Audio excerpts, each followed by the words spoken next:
welcome to the webinar on school food procurement opportunities being hosted by New Hampshire Farm to School and the New Hampshire School and Youth Garden Network. It's part of a larger series that we are doing this winter and spring. And so today's webinar is around school food procurement. Speakers today include Caitlin Porter, the New Hampshire Food Hub Network Coordinator, Tiffany Dodier from New Hampshire Hunger Solutions, and myself, Stacey Purslow, with the New Hampshire Farm to School program. So we are going to start things off with Caitlin. Awesome. Thanks, Stacey. So I am the New Hampshire Food Hub Network Coordinator, and I'll be talking to you today about food hubs throughout the state of New Hampshire and the opportunities that they bring schools for local school food procurement. So some of you might be less familiar with what food hubs are, and they are businesses that help organize and manage the aggregation, distribution, and marketing of source identified foods. So this means they're typically working with a number of farmers in a certain region or locality. And they provide the marketing, usually trucking and or retail space, the customer service, usually an online platform for many of these smaller to mid-scale farms to kind of act as a larger scale farm, to come together and be able to sell their products to wholesale, retail, and institutional buyers. So in the state of New Hampshire, we actually have 6 food hubs. And to briefly go over them, we have Kearsarge Food Hub in Bradford, Taproot Marketplace up in Lancaster in the North Country, New Hampshire Community Seafood, located on the seacoast. Fresh Start Farms is in Manchester. Three River Farmers Alliance is in Fremont. And Food Connects is in Brattleboro, Vermont. That is right over the border. So they are a part of our network as well. And my position as the network coordinator, this network has been together for a couple of years now. We're still kind of in our infancy and forming and maturing. And but so far, this group is very passionate about coming together to create more efficient distribution solutions around the state, to increase trade among the hubs, which will in turn diversify each other's offerings, and also to come together to provide shared resources and experiences. So the ones that we'll be talking about today are the food hubs that are distribution based. So they have trucks on the ground delivering wholesale around the state, and are very much available for school sales. So those are Food Connects, Fresh Start Farms, Three Rivers, and then New Hampshire Community Seafood is a distribution-based food hub, but for today's purposes, we will be talking about the first 3. So if we want to move to the next slide. Thank you. This is a map of mostly southern New Hampshire where these 3 food hubs distribute. So the areas that are colored in correspond to the food hubs and where they're actively delivering to. So you'll see from the west, we'll start with the purple. That is Food Connects kind of territory, for lack of a better word. And as we move east in the middle, that orange section correlates to Fresh Start Farms. It's based in Manchester.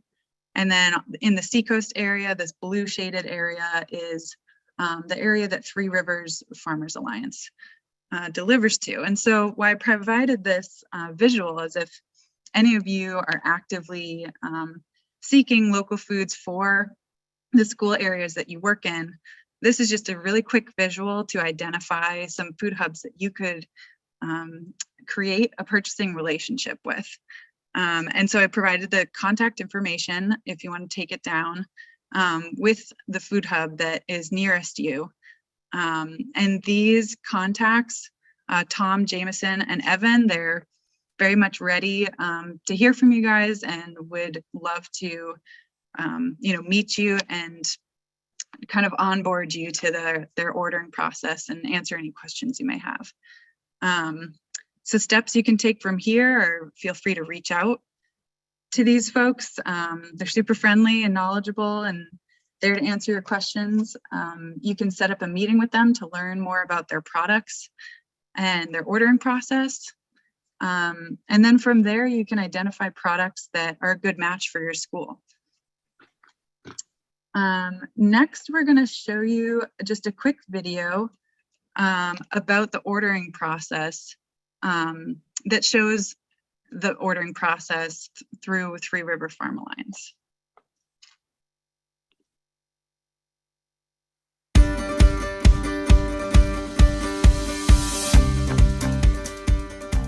Here we are on threeriverfa.com under the Wholesale tab. To order Wholesale, you can click on Wholesale Login and then enter your email and password and the green login button. You'll see the weekend wholesale period is currently open. I can click on Shop this period. You'll land on the site with featured products, and then over on the left side, you'll see a couple different menus. We have categories, so everything is broken down separately to make it a little easier.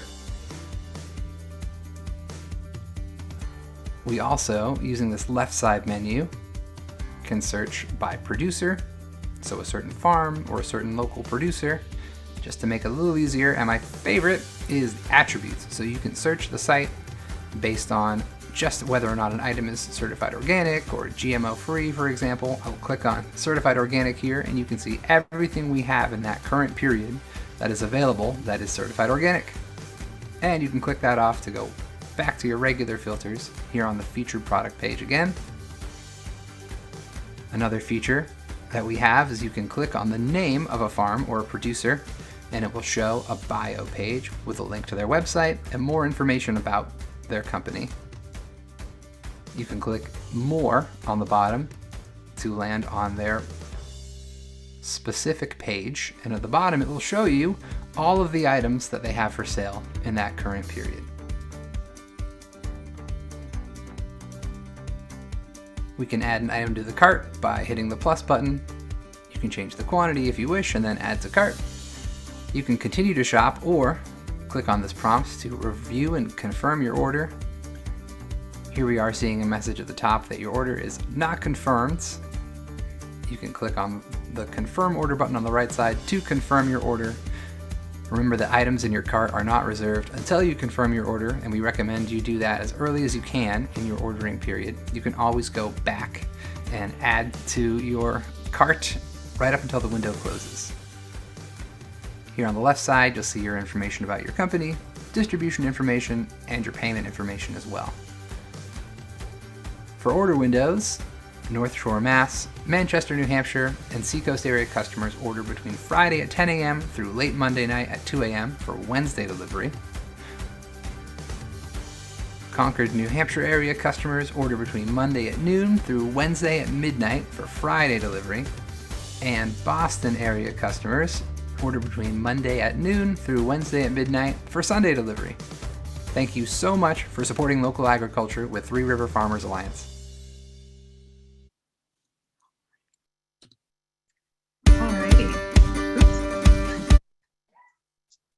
Just want to head to the next slide.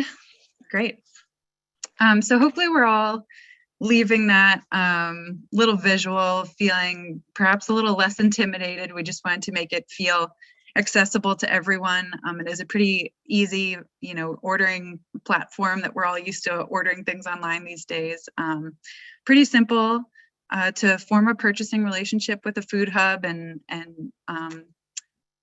just put through some wholesale orders through them. So next, we're just going to talk about some different types of relationships that schools can form with food hubs. And there's kind of different levels of depth that kind of might match different schools, what they're looking for. So at the surface level, there's purchasing just like any other wholesale customer would. You log in, you see what's available, place an order that meets the minimum, and it's delivered. And that can be something that works really well with schools. If you identify specific items that you regularly have in your menus, you can also set up a standing order with a food hub that could be predetermined quantities, and this is something that could show up at your school each week or even once a month, depending on your needs.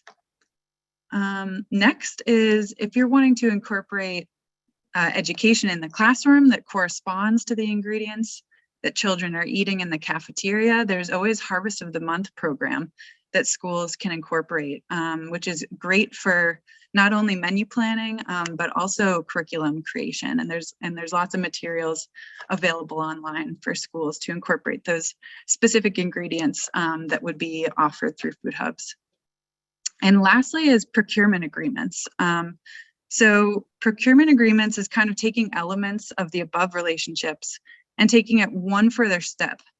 And that is a step that really plays a vital role in farm viability, which is a step that we would love to see schools moving in. So this would entail looking at your menus and meet with a food hub ahead of time so that they could match your needs with a specific farmer. And this helps farm viability because they can plan their crops ahead of time and know that their products are going to be sold in certain quantities that your school wants. This can also lead to more competitive pricing though, because if a farmer knows that your school is wanting certain quantities of an item, they will spend less time having to market and move this product and can offer you a more competitive price. So that is also an agreement that food hubs are ready to help set up and accommodate if that's something that schools are looking for. I just wanted to open the floor up for a minute here if anyone has any questions for me. I know that was a lot of information. Let's see. So let's see. How do farmers participate who are not currently on board with one of these 3 food hubs? So if you're a farmer and you find yourself kind of in one of these areas of one of these food hubs, I would say feel free to reach out to the food hub that corresponds to your locality and see if there's a selling relationship that you can create through their food hub. Food hubs are wonderful for small and mid-scale farms to kind of access school sales, because then the schools can compile different farm product from many farms to just get one delivery. So I would say if you're a farm looking to get into schools, there's certainly the direct sales route. And that can work for schools too, but food hubs are also a great way to help streamline the ordering process. Are there any other questions? All righty, well, if any pop up, feel free to put them in the chat. And then we did just want to walk away today with a little bit of information from this group. And so I just have a couple of questions for you. And that is, what products do you buy that you could translate to local? Feel free to chime in or just put it in the chat. If you're actively ordering for any schools, we'd love to hear what you're ordering.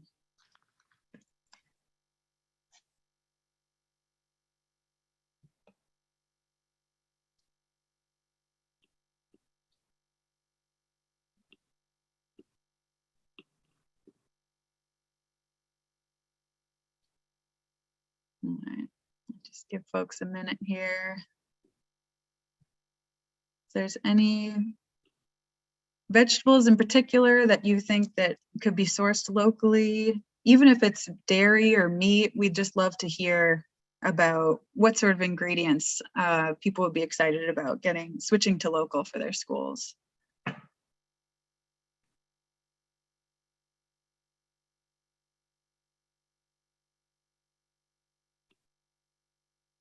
All right, maybe we don't have a lot of purchasers here.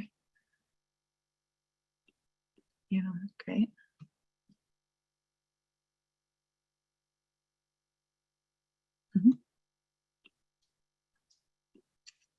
All right, and then the other question was, what support do you need in order to make local transactions possible? And this can just kind of be an ongoing question. If you think of anything throughout today's webinar, just feel free to put it in the chat. And we'd love to just continue brainstorming ways that we can kind of bridge this gap between the schools and food hubs and any relationships I can help build. With that, I will hand it off. Or another question could be, since we don't seem to have a lot of school food service directors on the call, if you are an organization that is working with schools on food procurement, maybe you have some tips about how you are working with schools that might be helpful. Feel free to chat or unmute and just let us know.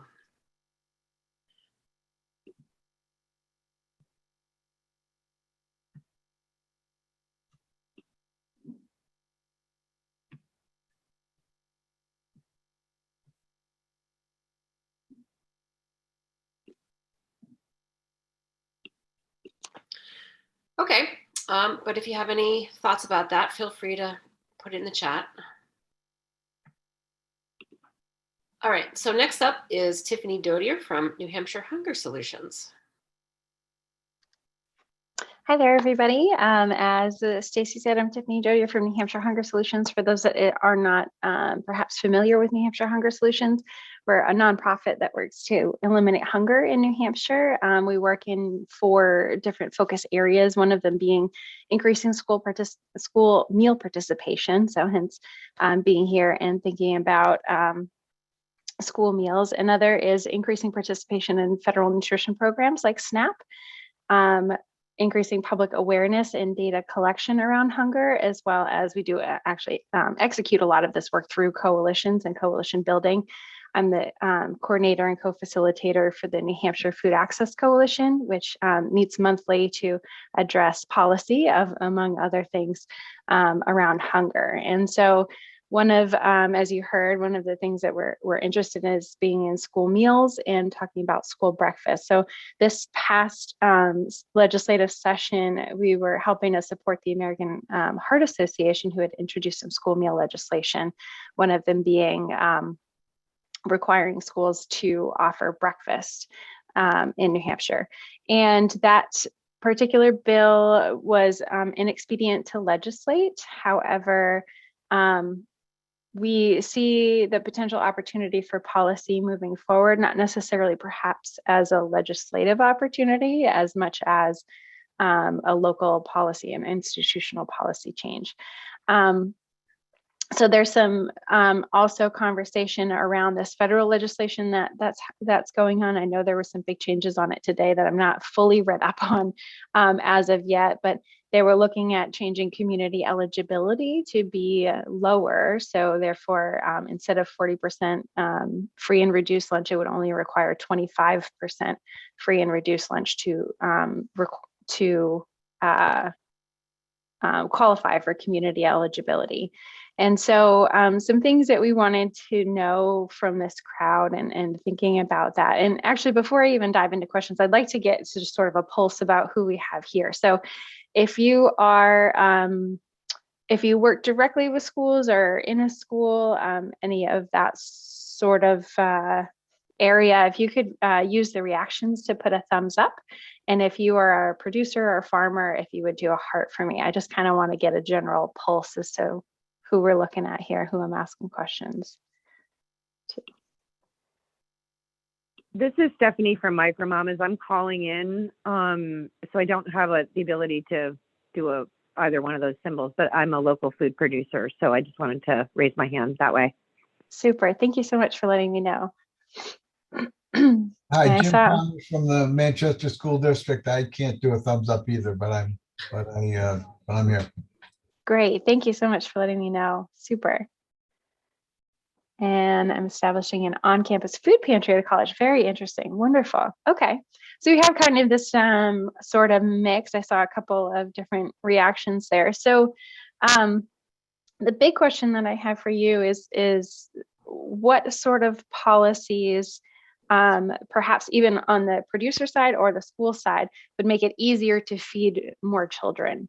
And thinking about producers, sort of what, are there any policy changes that you can think of that would create an easier space for you to be able to work with schools? And on the school side, is there an easier space that would make it easier also to work with farms, policy wise? And feel free to put it in the chat also, or just come off mute.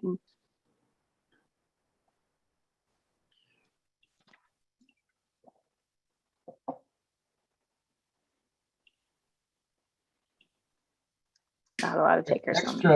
Extra money to facilitate to facilitate buying more local, more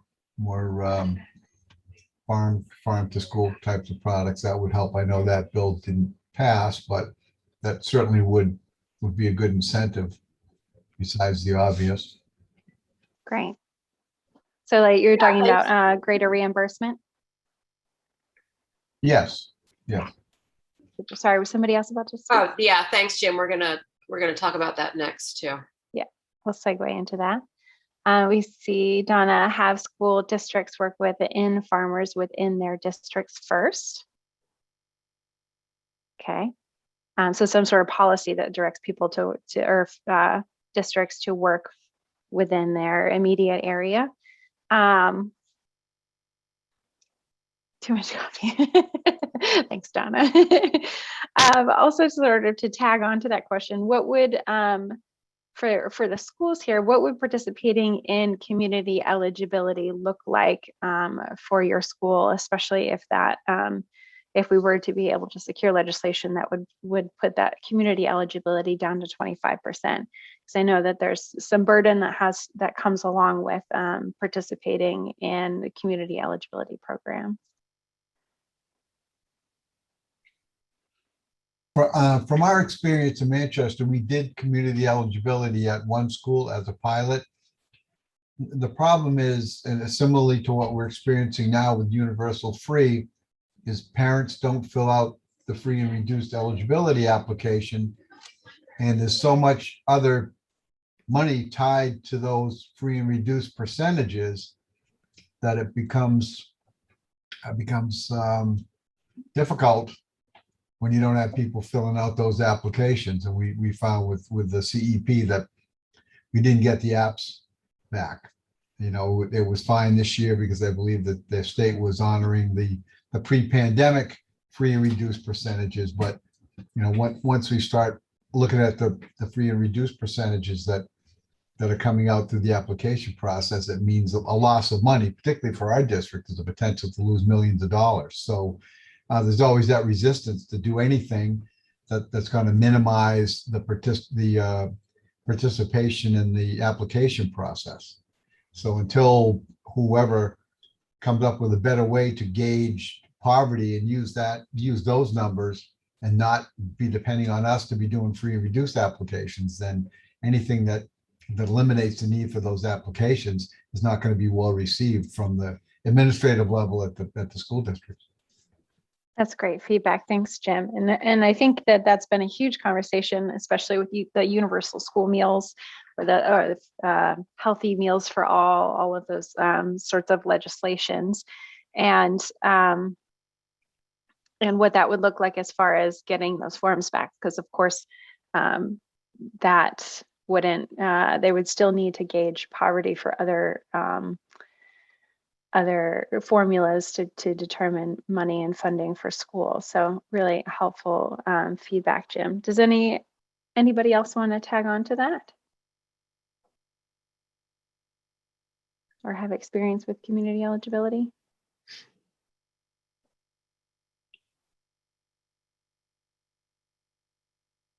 Great. Alrighty, well, I'll go ahead. A CEP is based on students directly certified free as in SNAP, not through applications. As of right now, it is, you're correct.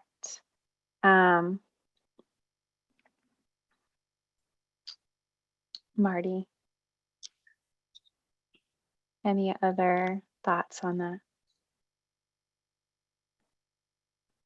All right, I'll hand it back over to Stacey. Thanks so much for letting me speak. And if you're interested at all in the Food Access Coalition, I'll drop a link in the chat to join our mailing list.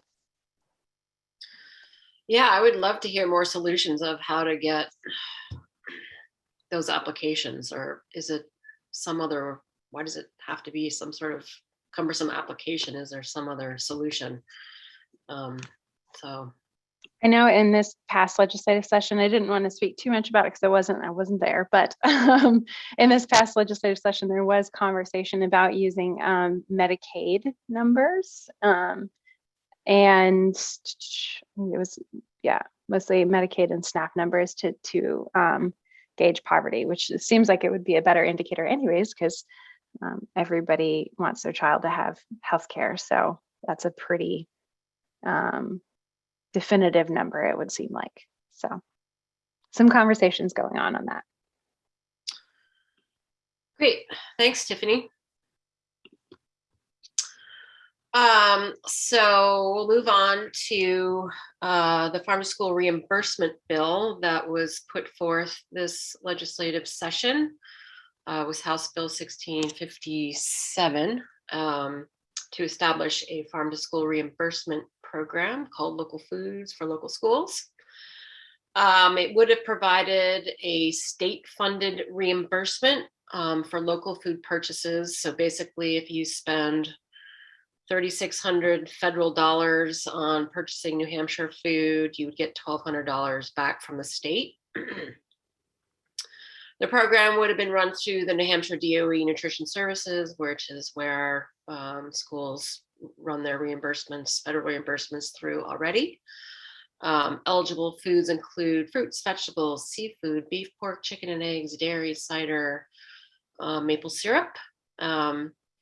And the bill also provided a reimbursement if you bought food from other surrounding states in New England, because we know our food sheds don't know state boundary lines, and we have some cross-border school districts and, you know, farms in Vermont selling in New Hampshire, and, you know, New Hampshire farms selling in Maine. So it made sense to put in this other tier for a smaller reimbursement if you bought, you know, local food from other states.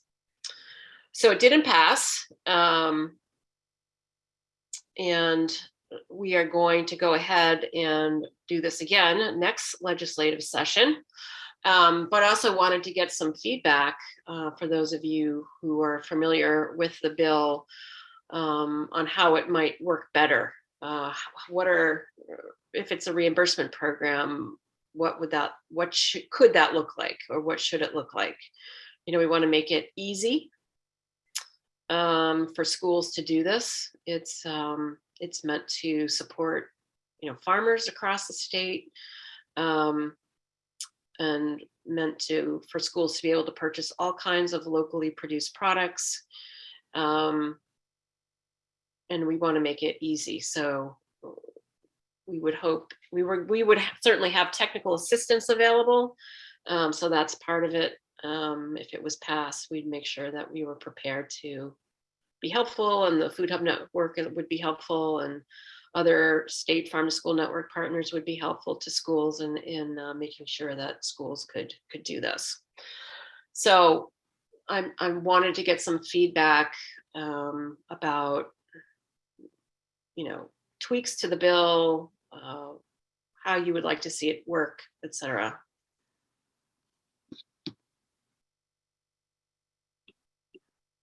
So feel free to chat or unmute yourself.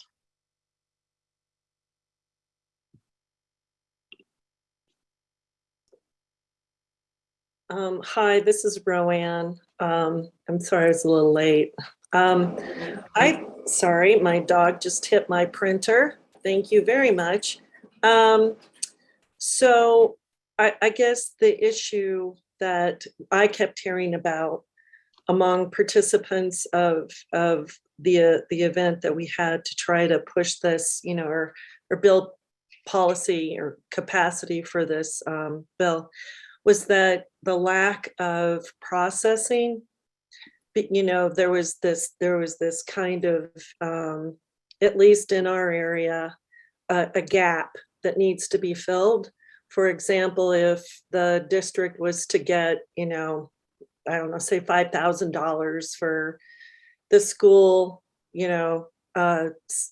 like, let's say the second half of a school year, how would they get the food? How would they process it? They don't have the capabilities at this point to take and do a lot with. They just don't have the capacity to deal with, like, a huge amount of carrots or something, or celery or whatever it is. And I know that's a little bit of a different issue, to say the least, but it seems like it goes part and parcel with some of the comments that we got, not just from people in the room, but from farmers and legislators. So yeah, we know that the state is lacking processing to create those lightly processed, mostly vegetable products like carrot sticks and whatnot. But I know schools do use whole foods, so they are getting in apples and they're getting in potatoes, and not every single item they get has been processed.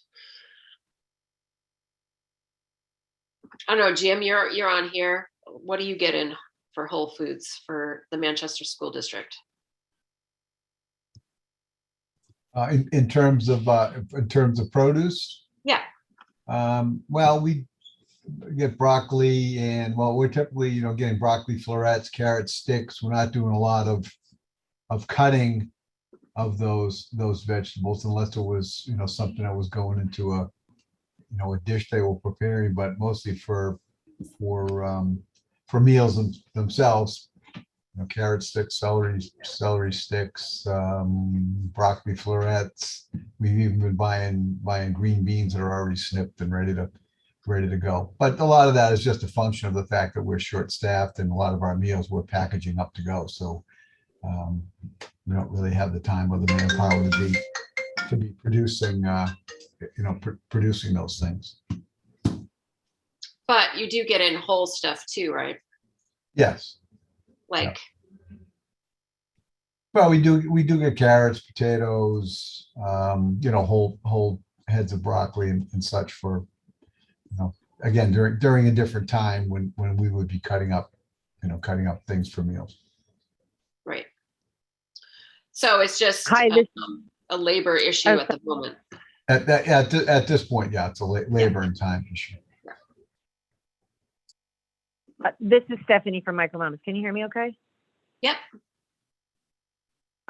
So we are a food processor. We basically take New Hampshire and surrounding state vegetables, but primarily New Hampshire. And we make fermented carrots, kimchi, other fermented, ready-to-use vegetable products that are grown in New Hampshire, processed in New Hampshire, sold throughout New Hampshire and the New England area.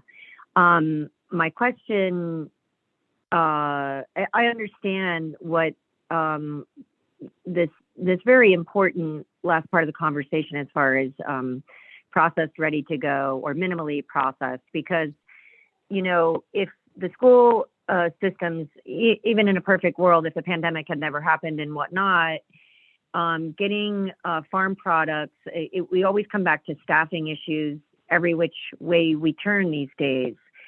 So I don't know if there's a greater dialogue that to be explored with Micro Mamas. We do in the vicinity between 60 and 100,000 pounds of New Hampshire grown cold crops a year as far as what we do for Micro Mamas business.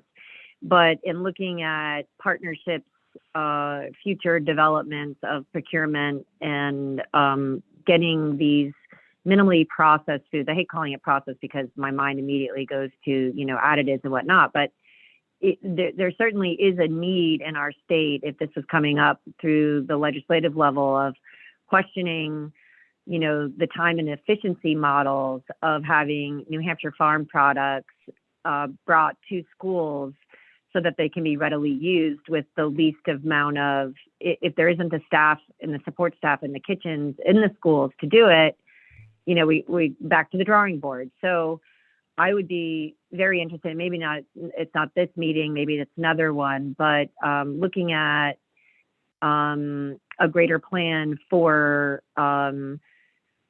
because I'm a processing facility and hold that license, I'd be very interested in having a bigger dialogue as to how we, fix that part of the logistical plan. Oh, yeah, that's great, Stephanie. I know Caitlin has been looking at options out of Maine and Western Massachusetts, particularly around broccoli, to see if we can bring some New England grown broccoli via Maine or Massachusetts into New Hampshire. But yeah, we've, have a relationship with Genuine Local, which is a commercial kitchen space in Laconia, but they are not interested in doing lightly processed vegetables. They do other things, but not that. So yeah, we'd be happy to continue talking about this with you. Yeah, great.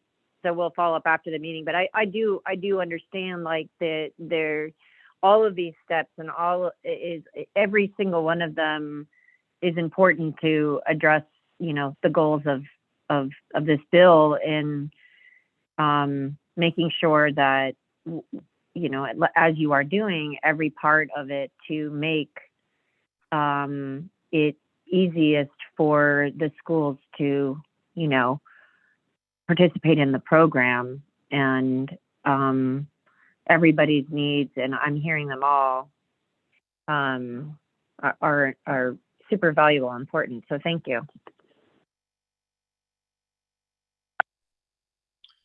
Yeah, thank you, Stephanie. And I would love to be in touch with you further. Maybe after this conversation sometime we could make a meeting. Carol Jean wants to know, where does the state reimbursement funding come from? Well, hopefully from the state budget. That's the state support of the program. So it's federal school lunch programs are federally funded.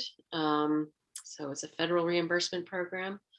Millions and millions of dollars come into the state to support school meal programs. And so we'd be asking the state to support local food purchases.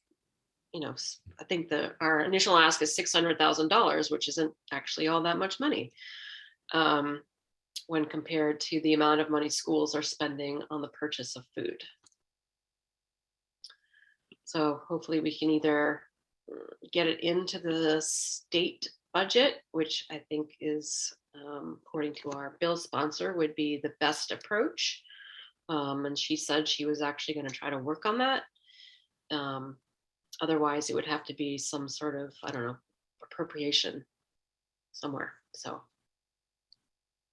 that's what we're working on for next year. All right, any other questions or comments on the Farm to School bill?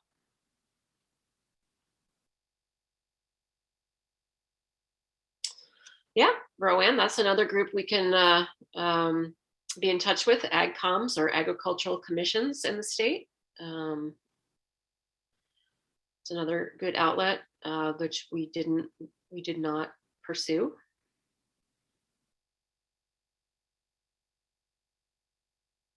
Okay. So the micro purchase threshold, so schools have to go through a competitive bidding process for purchasing food. The current micro purchase threshold was at $10,000, meaning if their purchase is below $10,000, they don't have to go through competitive bid. I think that the federal government could raise it up to $50,000 through a self-certification process, which I'm not totally familiar with. So if they were doing purchasing, they wouldn't have to go through competitive bid unless something was above $50,000. So this is a great place for farm to school purchasing to fit into. It can get a little bit difficult when you think about our New Hampshire farmers having to competitively bid with produce coming from other parts of the country. And so they can't really compete on price if that's the case. But, you know, using some of these federal tools that are available to them, they don't have to do that. So a lot of school purchases can fit into the micro purchase threshold. And I don't know, Jim, you're on the phone. I'm going to tag you, whether you are considering this $50,000 micro purchase threshold. Yes, as we get a little bit more involved with our farm to school program, you know, starting in the fall, we will probably want to be doing more with purchasing outside of a formal bid process and utilize the micro purchase threshold for that. Great. Yeah, so Jim, school food service director in the Manchester School District, so our largest school district in the state. And this $50,000 threshold would be an awesome farm to school tool to use in that school district.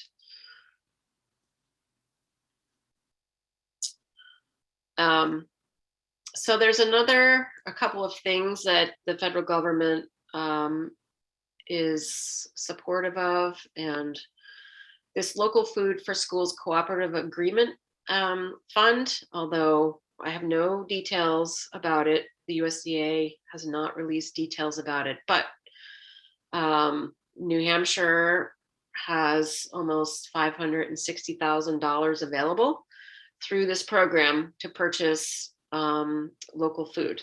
I don't know how it's going to work, but it's every state has a dollar amount that they can get through this program, so it's there. Just not clear on how it's going to work yet.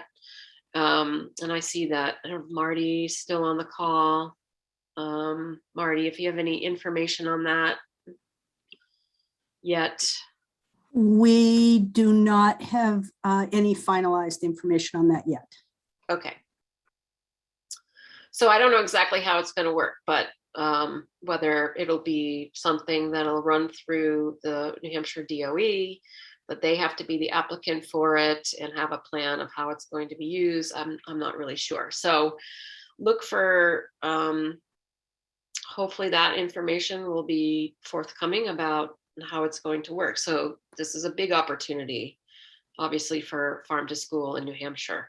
And that New Hampshire Farm to School and the Food Hub Network and other partners across the state and Rowan and others will be helpful in making sure that we can successfully, use these funds for local purchases. The USDA also has funds for supply chain assistance. Part of it could be used for the bulk purchase of local food and then the distribution of these foods to schools. Again, I'm not really sure who's going to do that. I think most of these funds are directed at state agencies, and I don't. Again, Marty, if you have any information about that one, let us know. Next week on the 17th of March, we will be hosting a very short information buffet, we call it, for schools about the supply chain assistance funds and what is needed to access those. Okay. And is that just for school food service folks?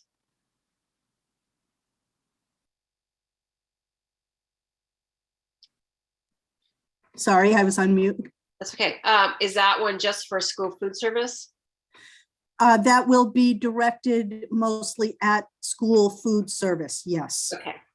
Okay. All right. So again, another opportunity could be a significant amount of money that would help support not only your food purchases, but local food purchases. And again, Farm to School is here to help with any of these things. And I wanted to finish before we maybe take some more questions or have a little more conversation at the end on a project that is USDA grant funded. So Fresh Start Farms, who we've talked about a bit on this in this session, received a 2-year USDA Farm to School grant. It's basically a pizza project that's involved with some of the Manchester and some of the Nashua schools. So the tomato plants, which I'm hoping are getting started soon in some of the Nashua and Manchester schools classrooms. So the classrooms are going to start tomato seedlings, and then they will be transplanted to area farmers and gardens. And there's hundreds of tomato plants that are going to be grown to produce thousands and thousands of pounds of tomatoes, which will then be processed into tomato sauce at Genuine Local, the commercial kitchen in Laconia that also currently makes tomato sauce already in family-sized jars. But they're going to turn it into tomato sauce that will then be used to create pizza with a locally made pizza crust and the sauce, and potentially using commodity cheese and maybe some local food toppings. And then so the final pizza product will be served in some of the Nashua and Manchester schools one Friday a month beginning next school year.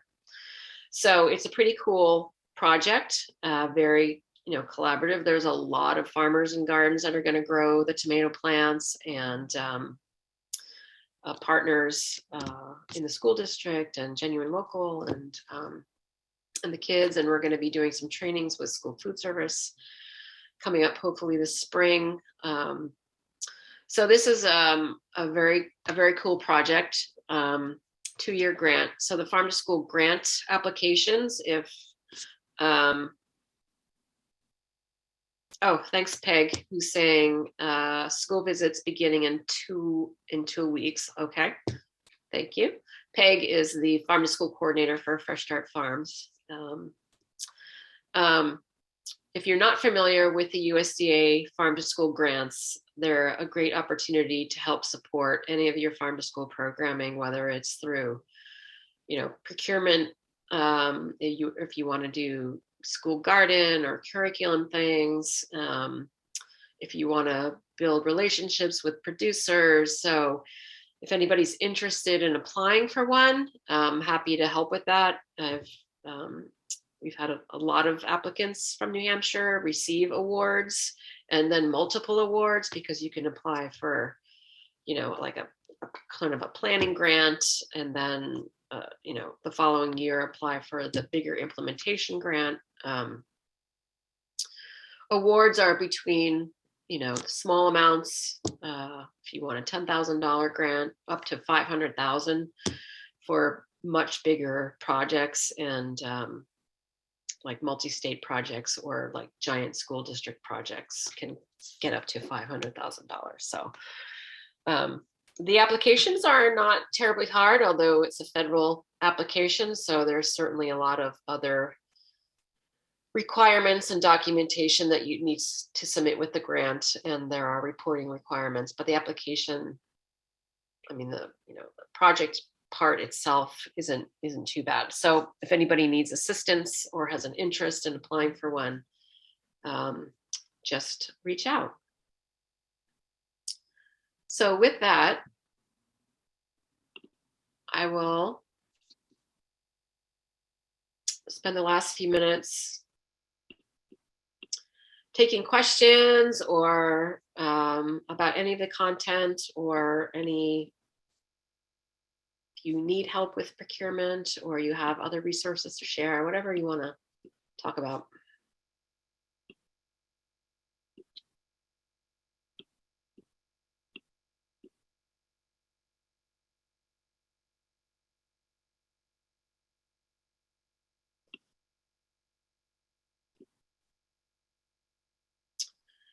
So again, we will be going forward with legislation again next year for the farm to school bill, as well as some of the bills that Tiffany mentioned earlier. Some of the, maybe the school nutrition ones that did not pass in this legislative session. So hopefully we'll be in touch about that. And